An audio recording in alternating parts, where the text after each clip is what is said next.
Very much, William, for the traditional big family Christmas, get as many people around as you possibly can. Exactly, that's what we've always done in my family, and it's nice. Christmas is about family and being together, and I would feel a bit miserly, a little bit sort of lonely, to be honest, if it was just me or there was no one else. But William, you seem quite posh. I'm assuming you've got an enormous house. It's not always practical, is it, for people?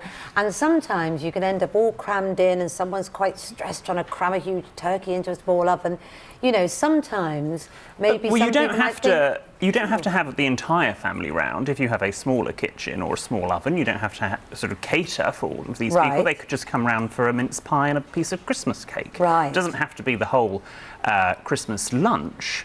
You could see them another part of the day, not actually the meal itself, but if you can include them with the meal, then that's fabulous. Well, what's your approach to this, Sonia? Because back in the day, you would have been very keen to have a Hanson Christmas. You've done it all. I've done the 4 meats before I stopped eating meat, and I've done all of that. Big families and everything. Great, loved it. Love my family. We had our Christmas get together yesterday, but I like to chill out on Christmas Day. My daughter is now 20. She'll be out doing her thing on Christmas Eve. She'll rock in late. We'll get up. I'll have an early morning drink with a friend, and then I'll do dinner for my daughter, and I will spend the day together.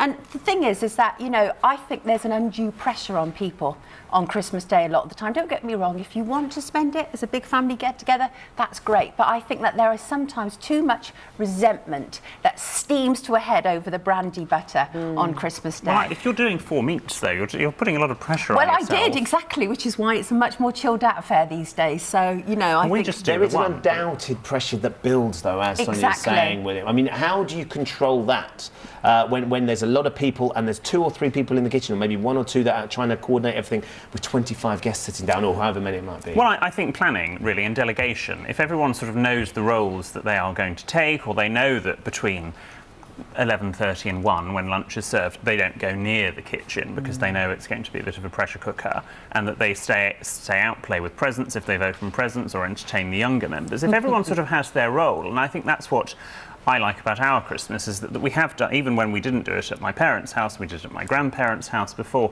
the sort of same things happened at the same sort of time. Sounds so formal though, doesn't it? It's not that formal. For a chill out day, that sounds so formal. We don't wear ties. You don't. You don't get done up in, no, okay. No. But I mean, you've done your family Christmas already, haven't you? Yes, yesterday. We may have the pictures of it. We can have a little look.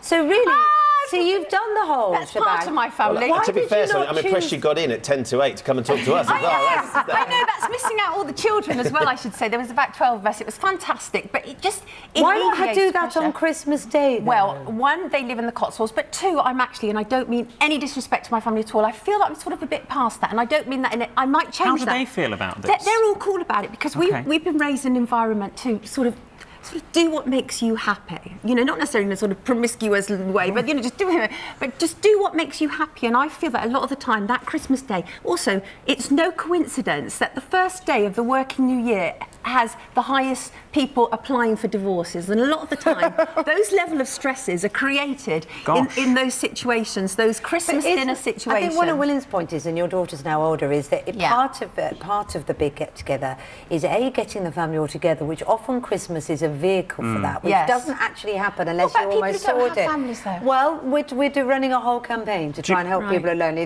Do you like everybody in your family? Is there a wider issue that perhaps we're not talking about? No, I love everybody. Do they like you? They do, and I could go there for Christmas dinner if I wanted But aren't you also teaching your children that it's not all about them, that they're sharing with the different generations by having everyone over? But we've already done that, and I've done that in the formative years. But the truth is, my daughters are older now, and we can pretty much do whatever we want. And if I want to spend the day in a onesie, then I will do that. Exactly, I know. I can't imagine you ever spending a day in a onesie. I don't own a onesie. There you go. Well, that's what being an etiquette expert We've had a Twitter poll on this, asking if it's selfish not to spend Christmas with your family.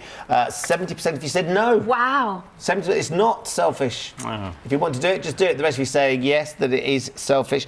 Ali says, my husband's going to be working. Just another day for me. We'll have our Christmas on Boxing Day. Nikki says, I'm always broke by Christmas, so I'll be at home watching TV. My boys will be playing in their room. It'll just be me whining cashew nuts. dear. Sounds great, but you see, you feel pity for that person, don't you? Yes, I just think it seems a bit lonely and almost a bit selfish to say, well, actually, you know, stuff the rest of you. That sounds like a lot of projection. I think we should all go to Hanson Hall. It sounds like it's going to be extraordinary. Amazing. William, it's lovely to see you there. Thank you. Thank you very much. And Thank Sonia, you. Poulton, thanks for